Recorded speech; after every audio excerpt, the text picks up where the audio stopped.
really believe this is a very sad day for America. This should never happen.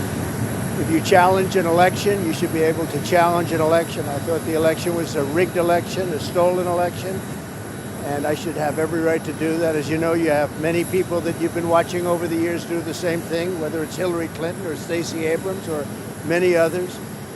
When you have that great freedom to challenge, you have to be able to, otherwise you're going to have very dishonest elections. What has taken place here is a travesty of justice. We did nothing wrong. I did nothing wrong. And everybody knows it. I've never had such support. And that goes with the other ones, too. What they're doing is election interference. They're trying to interfere with an election. There's never been anything like it in our country before. This is their way of campaigning. And this is one instance, but you have three other instances. It's election interference. So I want to thank you for being here. We did nothing wrong at all. And we have every right, every single right, to challenge an election that we think is dishonest, that we think it's very dishonest. So thank you all very much, and I'll see you very soon. Thank you very much. If elected, would you pardon yourself? Trump reveals who won the first GOP debate. Former President Donald Trump revealed who he believed won the first GOP presidential debate on Wednesday night. Tech entrepreneur Vivek Ramaswamy effusively praised the former president in the first debate, coming about an hour after it started. "I'll just speak the truth.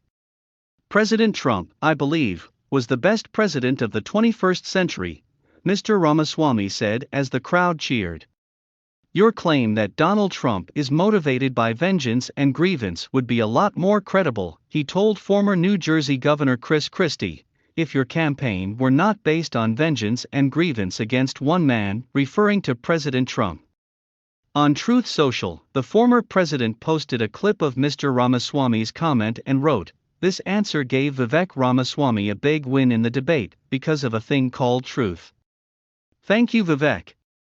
Mr. Ramaswamy's defense of the former president came in response to an attack from Mr. Christie on the debate stage. Mr. Christie had said that someone's got to stop normalizing this conduct. The conduct is beneath the office of President of the United States. Later, Mr. Ramaswamy posted on X, formerly known as Twitter, that if folks at home want to watch a bunch of people blindly bash Trump, they can just flip the channel and watch MSNBC right now. "But I'm not running for president of MSNBC, I'm running for president of the United States." The former president opted out of the debate and instead held a pre-recorded interview with former Fox News host Tucker Carlson, where the two discussed a range of topics. As of Friday morning, the Carlson-Trump interview, which was posted on X, had generated more than 250 million impressions. "Do I sit there for an hour or 2 hours, whatever it's going to be, and get harassed by people that shouldn't even be running for president? Should I be doing that at a network that isn't particularly friendly to me?" President Trump said. After-debate polls showed that Mr. Ramaswamy was viewed as one of the top-performing candidates during the event, often fielding attacks from several candidates. He also promoted what some have described as a Trump-like agenda, and was one of the few candidates to openly criticize the multiple Trump indictments. Mr. Ramaswamy was also the first GOP candidate to raise his hand when asked if he would support President Trump as the party's nominee even if he is convicted on the charges that he's facing.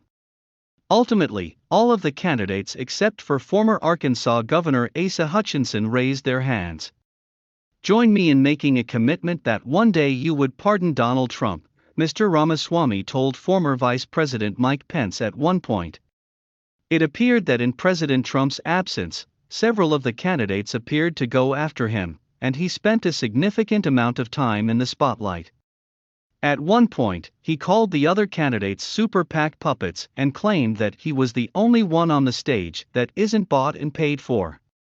He also sparred with other candidates and moderators about whether the United States should provide more funding to Ukraine and Israel. "Ukraine is not a priority for the United States of America," he said. That drew a response from former UN Ambassador Nikki Haley, who asserted, "You have no foreign policy experience, and it shows." But President Trump's debate comment came hours before he was booked into the Fulton County Jail on multiple charges. His mugshot was taken and was posted across nearly every U.S. media outlet. About an hour later, the former president used the mugshot to make his very first post on X, or Twitter, in more than 2 years. It's not clear if he will continue to use the platform often, as he has previously said he would continue to use his Truth Social.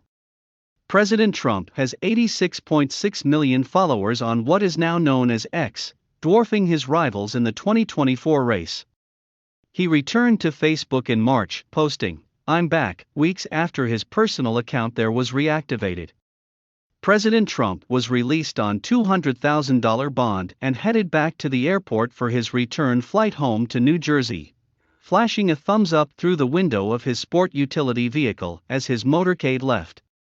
Unrepentant but subdued after the brief jail visit, he again insisted that he did nothing wrong and called the case accusing him of subverting election results a travesty of justice. The Associated Press contributed to this report. I hate to say this, you have a mugshot now, but I said a few moments ago, I think this is a badge of honor. By the way, I like your approach here. You didn't smile. I know some PR people say, and actually some people think smiling is the way to go. Rob and I had a friendly debate about that. When you look at this picture, how do you process it? What do you think? What I think is I'm fortunate to have a chance to fight for my country. I mean, you fought for our country in the military. You're fighting for our country right now with what you're doing. When you get an opportunity like I do to, stand up for other people, take advantage of it. I mean, I realize what's going on, probably better than anyone. I realize how corrupt this is. I understand this system probably as well as anyone in the country, and I understand how they have perverted it. The idea that there are 4 cases going on, all brought by Democratic prosecutors against the main Republican candidate for president next year. You have to be some kind of an idiot not to realize that's politically motivated. Yeah. And a distortion of the criminal justice system. And anti-democratic, totally anti-democratic. Do me a favor, Mr. Mayor. Stand by for just a moment. We have another portion of the Tucker Carlson conversation with President Trump.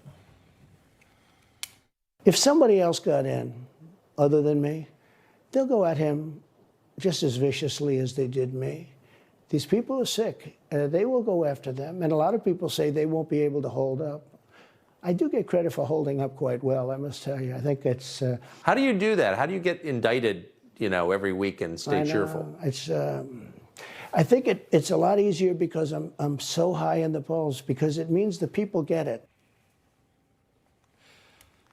I think he's right. They would come after anyone else. It's that weaponized. I mean, my goodness gracious, no one almost stands a chance. I think we're very fortunate, actually. Donald Trump is a unique character. Let's face it. He is. And although he does get under their skin in a way that maybe another ordinary Republican wouldn't, but an ordinary Republican wouldn't have gone down there to shake things up like he did. Well, I mean, he is a remarkable human being. I mean, I represented him for 3.5 years under the worst circumstances. And I was amazed sometimes at his ability to function as well. I mean, he was, in my view, he was one of our great presidents in his first term. And he did it. I don't know how he did it. I mean, he was under investigation and attack every day. The worst days for him were the days they attacked his children. And they would do it on purpose. They would leak every 2 or 3 weeks. The crooks that worked for Mueller would leak that they were going to indict Donald Jr. I figured out after the second one that they didn't have a case against Donald. I told them that, but it's still, they were doing it on purpose. They would do it because they were hoping it would create a mistake. Every 3 weeks, the Washington Post would say, there are rumors that Donald Jr. is going to be indicted. He never was indicted. After the second rumor, I realized that this was a game, and it was intended to break him down. Now, that a legitimate person doesn't do that. Right. The only person who does that is some kind of sadistic monster. Mr. Mayor, I want to jump in and take you back to 2008 or so when you ran for president. You were actually the #1 Republican for the better part of a year.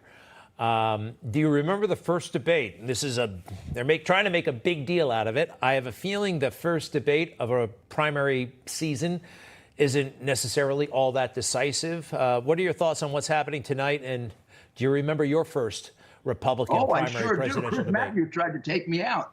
Oh, yeah? He even admitted it after. He said to me, tell me the difference between the Sunnis and the Shiites. Because, as a mayor, I supposedly knew nothing about foreign policy. I said, well, Chris, do you want me to give you the historical difference or the current one? So he said, well, pick one. Well, I said, historically, it was a debate over whether the Grand Imam should be a direct blood descendant of Muhammad or he should be voted. And that's the Sunnis, right? The Sunnis believe that there's a... Yeah, and that was their original division. Okay. And then, of course, it became much more complex than that. And there's even a difference in practice. One is a much more rigid, very, very... Sure. No. Mr. Mayor, it's all coming back. You knocked it out of the park. Hey, if I know I did. Forgive me, I got to bring it back to the situation, the arrest, tomorrow's situation, Donald Trump's arrest. There are 19 defendants. Is there any talk, and I know Fannie Willis said, well, we're going to try them all together.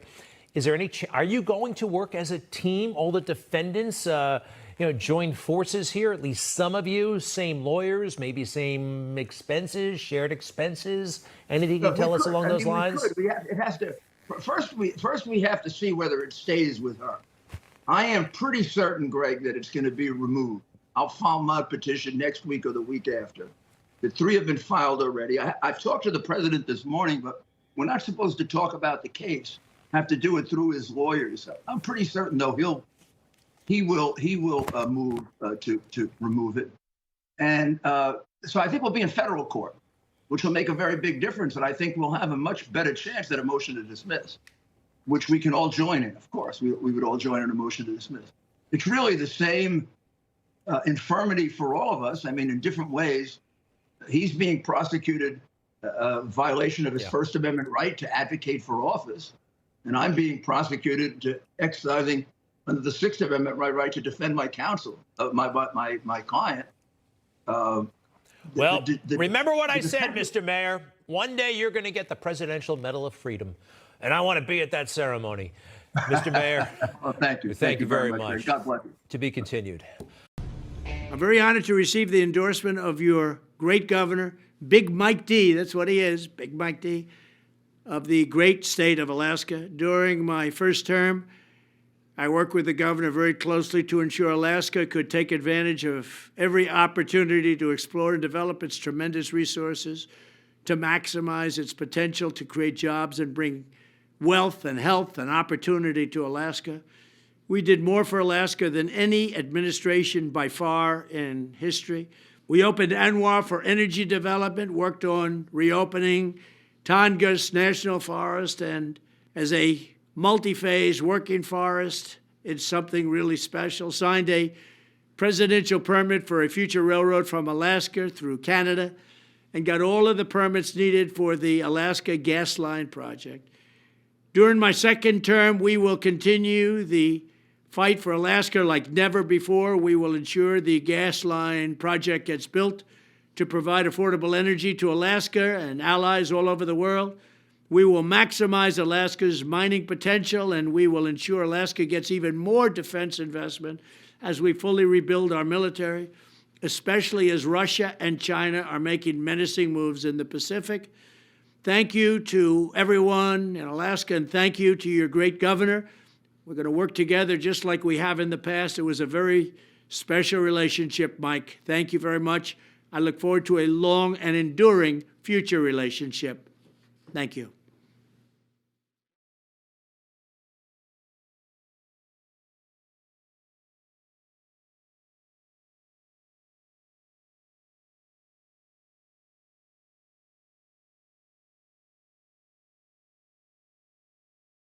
I said from the beginning that it appeared the rules of the game were rigged, Elder stated in an emailed press release on Tuesday. Little did we know just how rigged it is. For some reason, the establishment leaders at the RNC are afraid of having my voice on the debate stage, Elder added. Just as I had to fight to successfully be on the ballot in the California recall election, I will fight to be on that debate stage, because I fully met all of the requirements to do so. To make the debate stage, a candidate must have secured 40,000 individual donors by Monday night as well as 200 individual donors from at least 20 different states. The campaign said it exceeded both of these requirements. Moreover, a candidate must poll at least 1% in 3 national polls or 1% in 2 national polls and 1% in 1 early state poll from 2 separate carve-out states, Iowa, New Hampshire, Nevada, South Carolina, recognized by the RNC by Monday night. Elder's campaign contends he has satisfied these requirements, but, NLY, after receiving our completed qualification package, did the RNC inform us that they were not accepting Rasmussen polls as qualifying toward the debate. The RNC cited alleged ties between Rasmussen and former President Donald Trump, though Elder has no knowledge about whether Donald Trump has ever worked with Rasmussen previously, his campaign stated in the release. It added that Vivek Ramaswamy and another candidate also had issues submitting Rasmussen polls and argued if the RNC clarified this with the field, they would have identified other qualifying surveys. The release added that Elder was not even offered as a candidate in some polls that the RNC accepts. In addition, it became clear during the final few days of qualifying for the debate that Larry Elder was not even listed as a candidate option in many of the RNC's qualifying polls. How can a GOP poll be considered a qualifying poll for all candidates if not all candidates are listed in the poll? This factor alone should be disqualifying, and the poorly designed poll requirement by the RNC should be lifted. Elder will file a challenge centered around the overly vague rules surrounding which polls, exactly, qualify a candidate for the debate in an effort to make the stage. He is set to hold a press conference at 11 a.m. on Wednesday in Milwaukee.